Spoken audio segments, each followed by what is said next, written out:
Hi Mapa, good morning. We just landed here in Hamad International Airport, Doha, Qatar.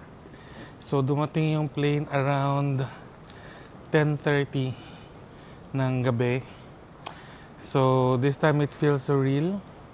I'm back after 6 or 7 months in Doha.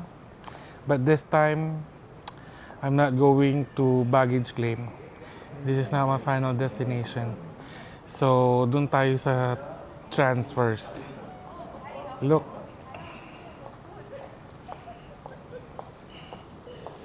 I'm going here. Transfers.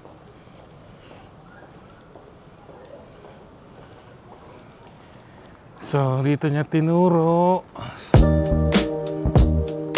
Tingnan niyo naman ang Qatar International Airport.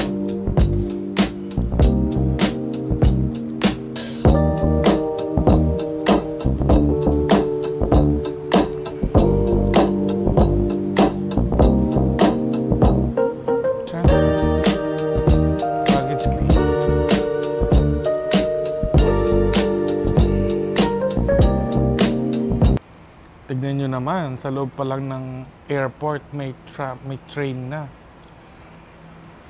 Sa sobrang laki niya, guys.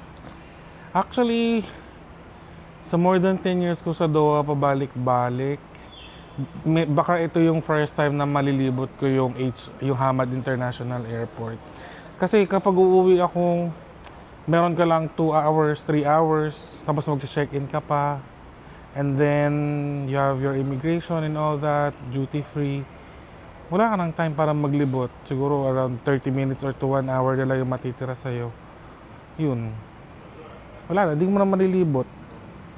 So ngayon I have the time. I have like 8 or 9 hours to explore Hamad International Airport. So, let's see. Just waiting for the train going to transfers.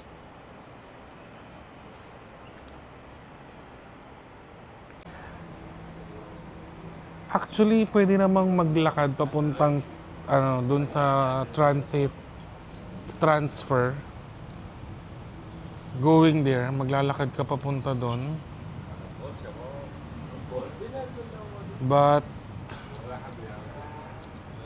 But today we're taking the train. Please stand clear. The doors are opening. Ayan.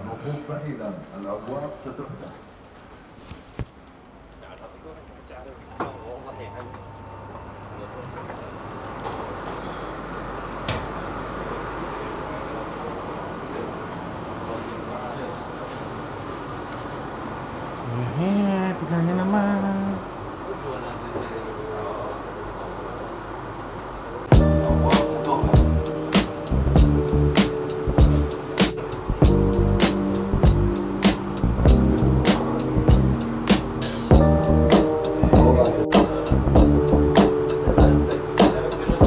Ang cool niya, grabe.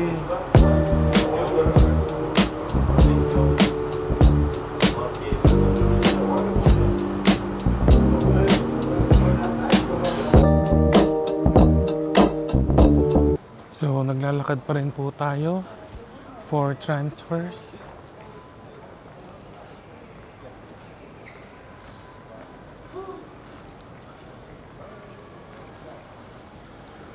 I don't think I'm lost because the arrow says so, but we'll still continue.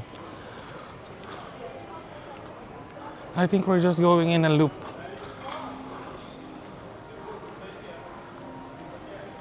Kasi alam ko, same gate din naman yung aalisan namin eh. Yung mga gate na ABCD, same gate din, kaya lang for transfers and baggage claim, kasi dadaan pa sila ng immigration, magkaibang way. But then again, makikita pa rin kami sa same spot, dun sa may bear. Dapat, I don't know. Alright, see you.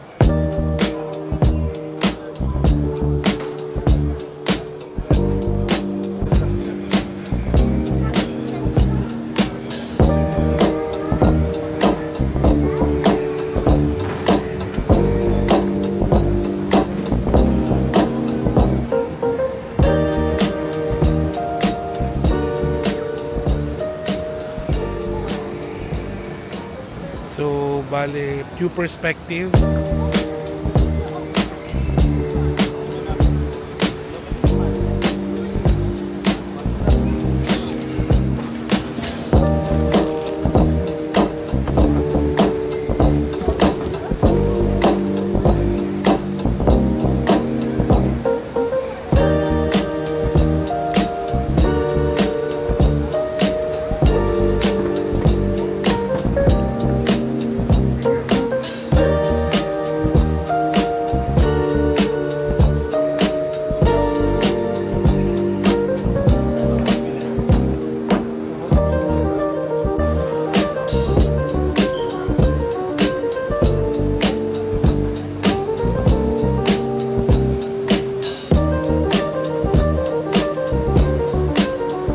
So this is the section of the airport na malimit nating puntahan when I was still working here. So mas accessible pala siya for transit and transfer passengers. Okay, kasi nga medyo nasa dulo. So sa kabilang dulo is yung bear para sa mga aalis for departure. Now for anyone na paparating for transfers, nandito naman sa kabilang dulo yung garden. Yung sinasabi nilang parang oasis dito sa loob ng Hamad International Airport. Medyo malamig-lamig nga dito sa lugar na to kasi nga mapuno. Look. So, man-made siya. Of course, man-made kasi nasa loob ng airport. Am I sure na totoong puno siya? Dapat. I think so. Dapat totoo siya. Para namang totoo. Kasi sa taas pala niya, parang glass ceiling. So, parang nag-create siya ng anong tawag nun? Greenhouse. Yung greenhouse effects. So, tingin ko naman totoong mga halaman siya. Tara, let's see. Ikutin natin.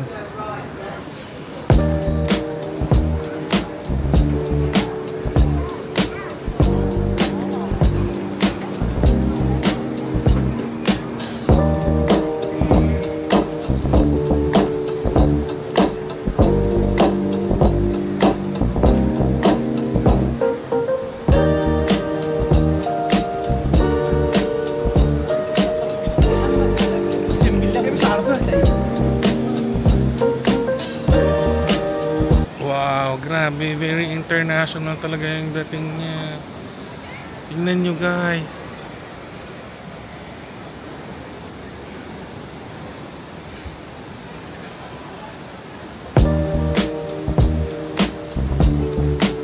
Ayun na nga, ayun, may nahuli po tayo, ma'am. Si natulog na lang doon. Tignan nyo naman po. Natulog na sa damo. Anyway, lakad pa tayo ulit.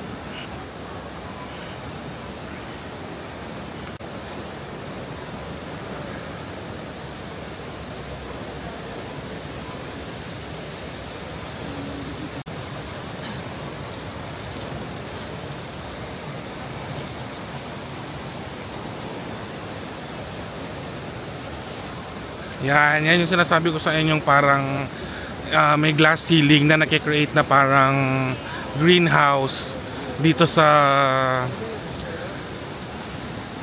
garden sa loob ng Hamad International Airport. So, ayokong maghagdan. Diretso lang tayo.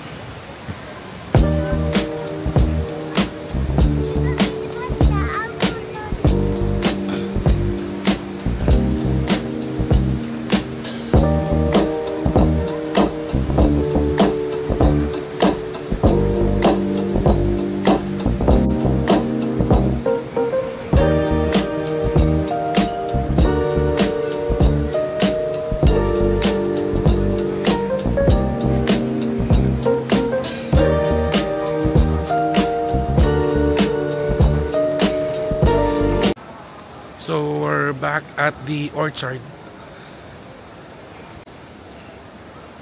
This is ground level 0. This is the ground floor of the orchard. I think there's an art exhibit here. Ayan, maraming taong kumukuha ng picture.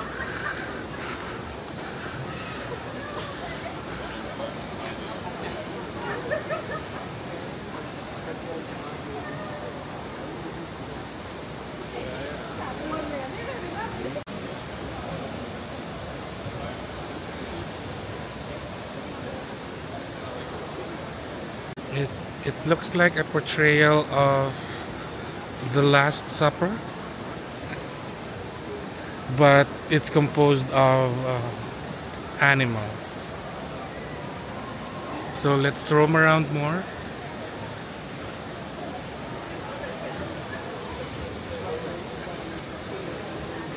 Last look. Ayan.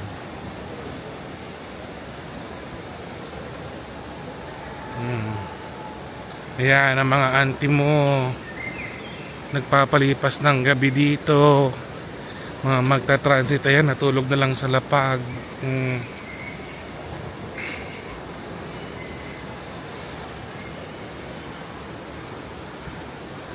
Ayan, ang dami nila. Sama-sama na sila.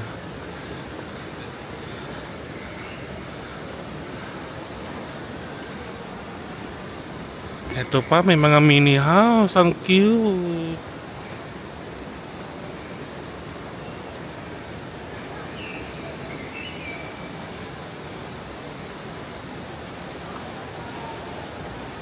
Ang unfair, no? Kapag ibang lahi yung nag-i-squatter, ang cute nila tignan. Pero pag Pilipino yung gumawa nung ganun, marami ka na namang comment, besh. Ng mga pag-iisip talaga ng Pilipino, eh, no? Kaya, mga modern, mga western, wala silang pakialam kung saan sila malapag, eh. Oh. Diyan lang, sa gilid-gilid lang, makita mo sila, nakahiga na. Lilibot pa ba tayo, guys, dito sa orchard? Balita ko may zoo din yata dito. Zoo, you know, sa loob ng airport. I'm not sure, pero magtatanong tayo later. Ayun, may patakbo pa si ate. Kala mo malapit lang dito yung condo niya. Feeling BGC. So, ngayon wala lang. Mag-squatter lang tayo ngayon. So, pag nagutom ka naman dito sa Hamad International Airport, marami namang choices. Meron namang mga high-end na makakainan, katulad nung nadaanan ko kanina, Gordon's Burger. Pero meron din namang food court like this. Yan, Baladna Express. Local yan dito sa Qatar. Yan, ang dami. Oh. Mamili ka kung saan ka komportable. Ang daming cuisine. Indian cuisine, may wok Chinese, may Persian, at meron ding mga fast food. May nakita kong KFC kanina.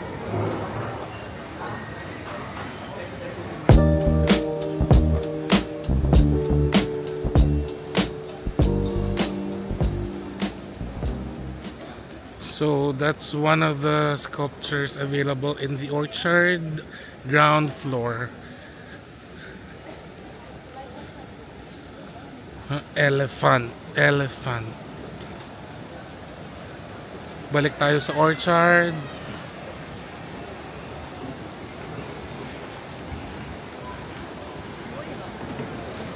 So nasa ground floor tayo.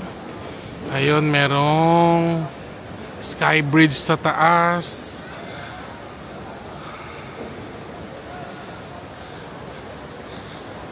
So, wala na. Hanap tayo ng way papunta sa taas.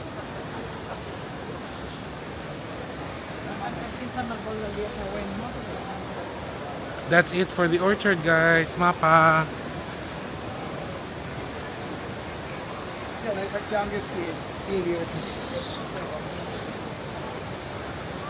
So, that's it for the orchard, Mapa. Maganda, no? Sana ganito rin sa Pilipinas. Pinapaganda yung infrastructure natin. Wala, puro ghost project tayo eh. Yung lahat napupunta sa flood control. Anyway, tama na ang comment. So currently nawawala tayo, guys. Pero ayos na, nasa airport lang naman tayo. So nasa dulo ako ng A, B, and C na gates.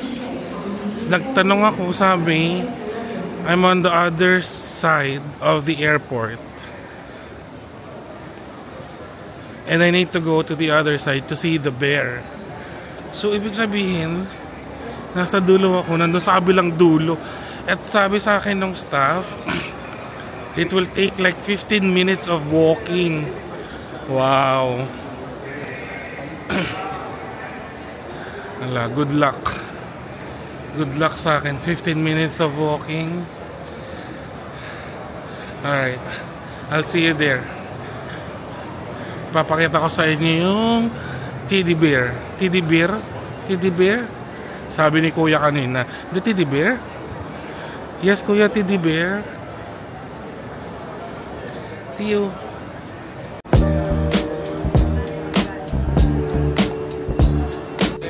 Wow, ang cute, guys. Meron silang ginawa dito sa loob ng airport na parang old market, old souk.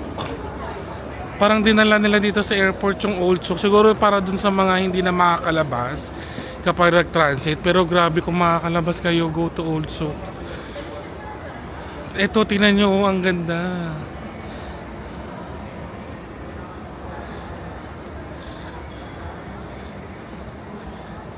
Ito yung mga sinauna nilang market. Ang ganda.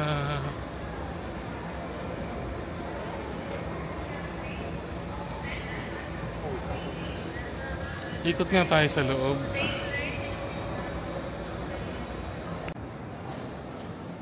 Ayan, Chapati Karak. Nako, sa labas niyan, magkano lang yan, wala pang 10 Qatari Riyals yan. Ewan ko lang dito sa loob ng airport. Let's see. Tignan nyo, guys, oh.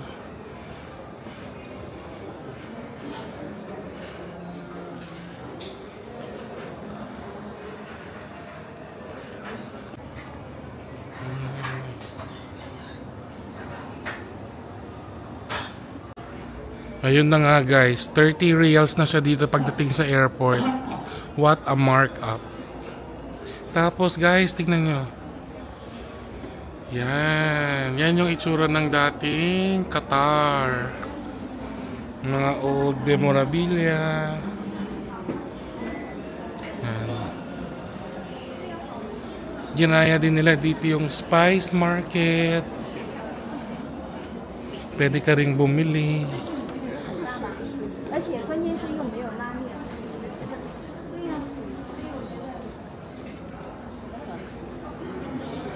Ayan.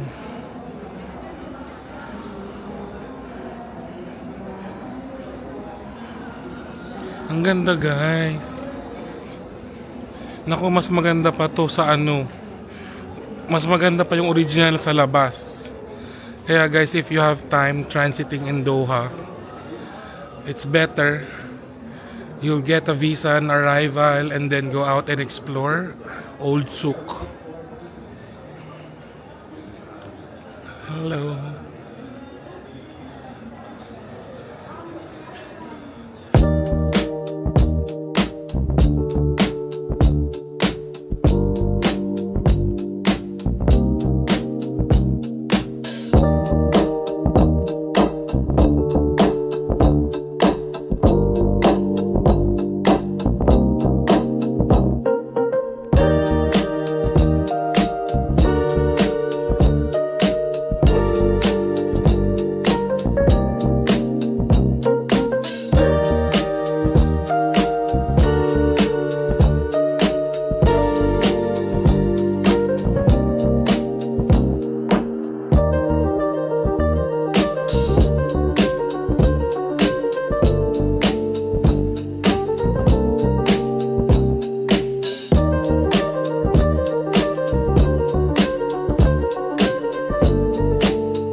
Another artwork dito sa Doha. So since ang Doha ay it's an island, napapalibutan ng tubig, history, they are known for being pearl divers. So I think ito yun, yung depiction ng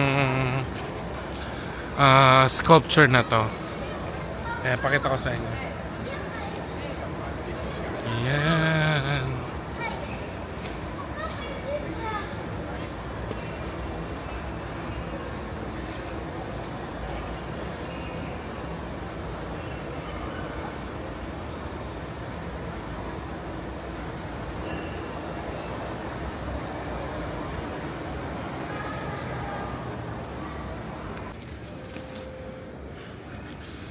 So, ang sabi sa atin, we should take the shuttle one stop. So, we're taking it. Alright.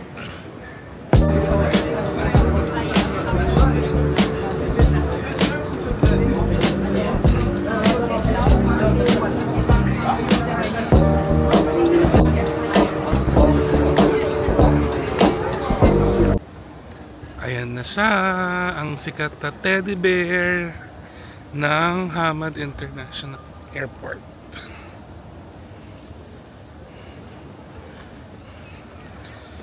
So kapag dito ka nag-work, dito ka nakatira sa Qatar, pagdaan mo, pagkatapos ng check-in, may immigration. Pagkatapos ng immigration, si teddy bear na kaagad yung makikita.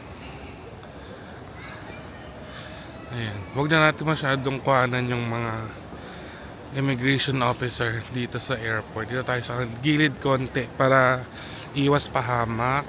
Ayan, si teddy bear.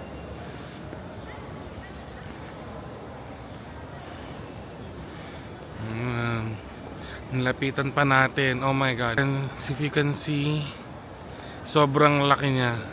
Compare mo dun sa taong naglalakad do. Ibang level. Napakalaki. Tapos ang gilid niya, ayan, naglalaki ang mga signs. Ito pa, Terminal A.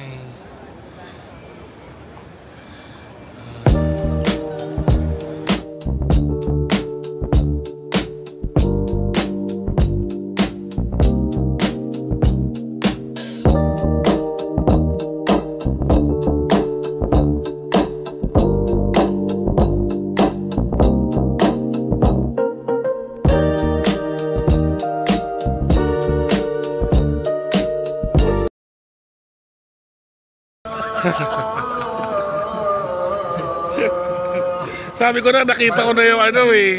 Hello po. Pipiktos natin. Sige lang.